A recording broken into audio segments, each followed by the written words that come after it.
Hello everyone. I know I'm several days late to the party, but nonetheless I'm here to talk about the BTD Valve sequel that has been thrusted in the spotlight, as well as my thoughts and concepts of it. I'm honestly glad that I waited to upload this because Ninja Kiwi was just acquired by a company called Modern Times Group, which is a big company in the esports business. So Ninja Kiwi is going to be serious about this. And if all goes well, then this sequel will be a knockout of the park like the developers promised with Bloons TD6. Now, I'm not referring to it as BTD Valves 2 like everyone else for reasons that I'll explain later. Also, thank you all for helping me reach 250 subscribers. I appreciate the support, and I'll have another video out soon to celebrate the milestone. In fact, I originally had this video merged with it, but I plan on having it being several parts, and having BTD Valves take up 30% of the video made it more or less negate the parts leading up to it. I know I've brought up this game in the past with the impending server shutdowns, which might as well be fake news at this point, Ninja Kiwi exposed, and other miscellaneous issues, so it seems like pointless regurgitating of old info once again. But finally, there is an endgame and hopefully a chance for Ninja Kiwi to start on a clean slate with their new game.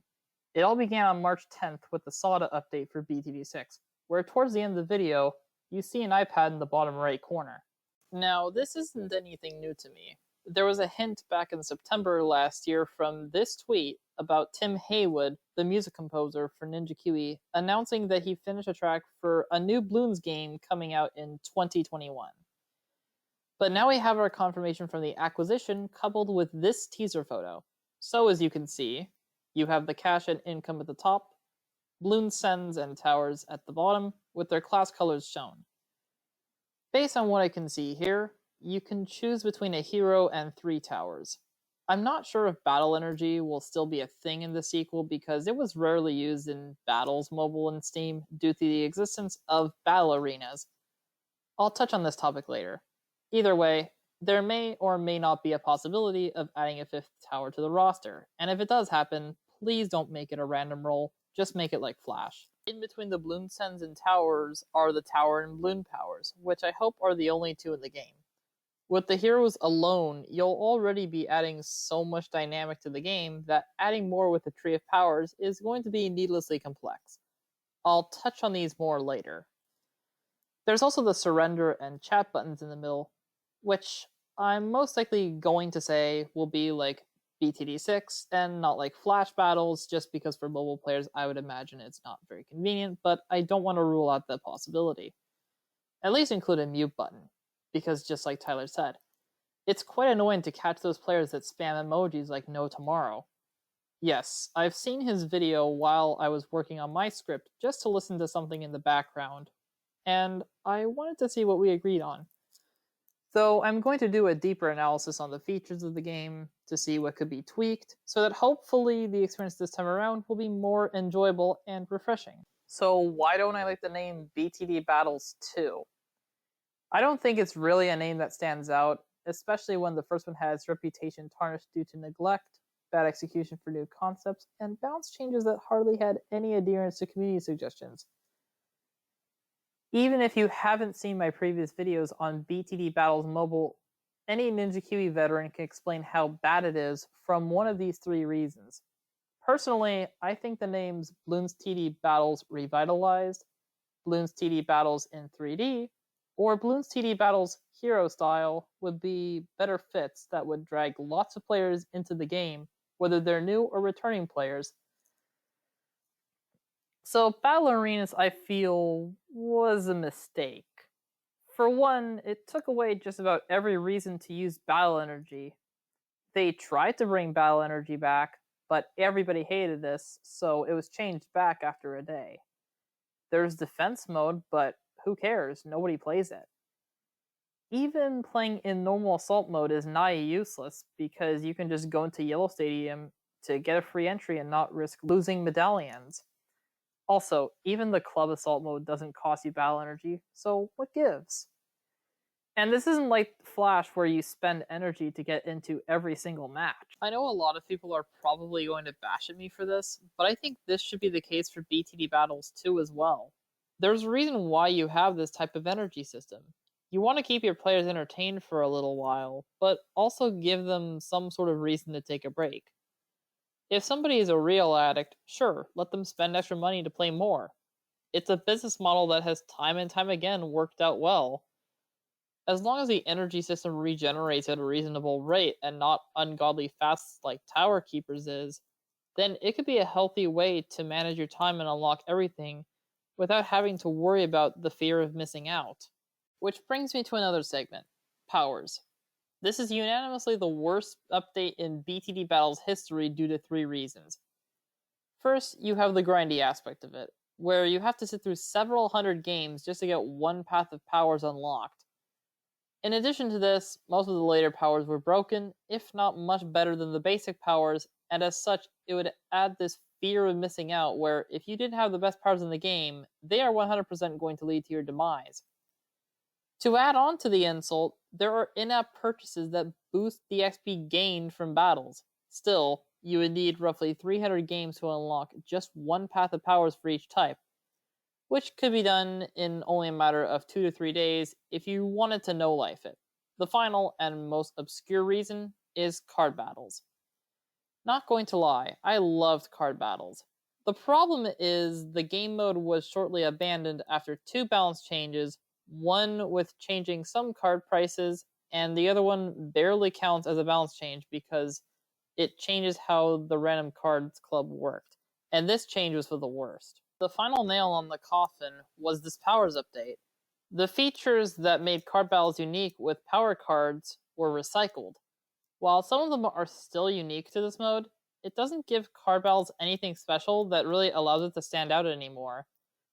I think Tyler's analogy of the new powers to chess can be used in this argument real nicely here, where he talks about how there's a lot of strategy in chess, and if suddenly there was a rule that allows a player, for one turn, to remove any piece except for the queen on the field, it would entirely change the way you play the rest of the game, and possibly be destructive when used at the right time.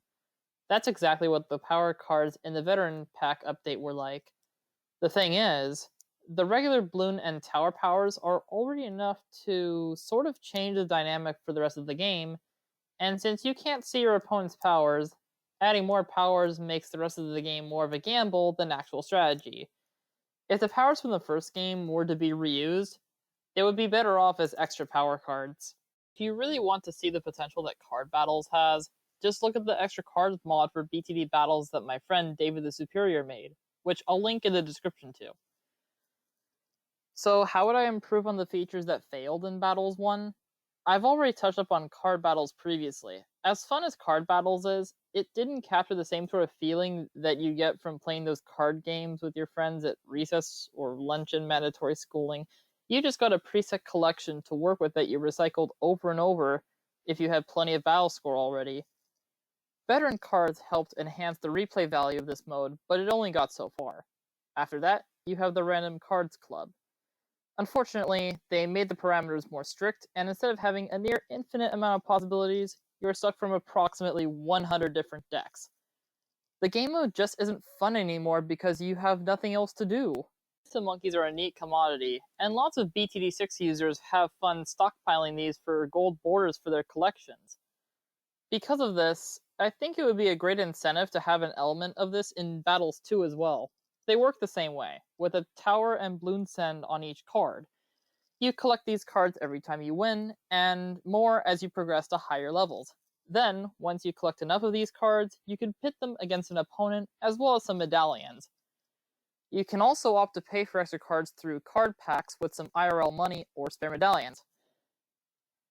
Okay, you might be thinking that I might be suggesting a pay-to-win feature, but I'm not. The card arenas are supposed to be like the ones in Battles 1, where you have different tiers, and the further up you go, the more medallions you are going to risk. In addition to this, though, you would also be capped on what tier towers you can use in that arena based on how much you spend. For example, suppose there are 3 arenas: Bronze, which is 100 medallions, Silver for 500 medallions, and Gold for 2,000 medallions. If you played in the Bronze arena, you could only use towers that are tier 3 or less. In Silver, you can only use towers that are tier 4 or less, and Gold has no limits. I've said earlier that battle arenas were a mistake, and again, it detracted too many of the other features in the game. I don't think the Assault arenas should come back in Battles 2, so any sort of prestige leaderboard would be exclusively for card battles. So now, the leaderboards. As for the main leaderboard, I'm indifferent on how it should be implemented in Battles 2. But the problem with Battles 1 was once that system was added, it devalued medallions to the point that they're worthless. Let's just say a post-World War I Germany scenario happened to Battles 1. Skipping ahead to the Prestige leaderboard, if you place high on it, you can earn tournament medals and spend them to play against other competitors. If you come out on top, you also receive a special badge. This would better sort out the players by their skill level. If Ninja Kiwi could, an ELO system would be a bonus. Simply matching by win rates is fine, as long as their battle score is close to yours. It's hard to say anything about how it is in Battles 1, but based on some digging in the game's code, it's not that sophisticated at all. You could easily have a player with 500 battle score match up with a 10,000 battle score player, and the 10,000 battle score player with the same win rate would be objectively better because he has more games under his belt, and thus that win rate is more reliable than that 500 battle score player, who likely still has some towers and upgrades left to unlock. Who knows, they might just replace this whole battle score system with the battle rating, which actually uses some sort of ELO-like system after all. I don't want to derail from the main topic too much, but even having another leaderboard for card collecting isn't a bad option either. Just a thought. Okay, onto the game itself. I don't think it should be free. It would hurt revenue from BTD6 if it was, so conservatively, it should cost the same amount. No game modes or exclusive towers that should be locked behind a paywall, just the $10 up front to enjoy the whole experience, with club modes, cards, tournaments, and any other modes to be added to the game packaged in one bundle. Not like the messy in-app purchase system from Counter-Snipe, the game that literally nobody knew. I don't think the COBRA should make a return, honestly, since that ruined a few modes from before, cough, bonanza, cough. Anyway, that's really all I have to talk about for my honest criticism and conceptual ideas for what would be in the BTD Battles sequel. I hope you all enjoyed, and thank you all for watching. I'll see you again shortly.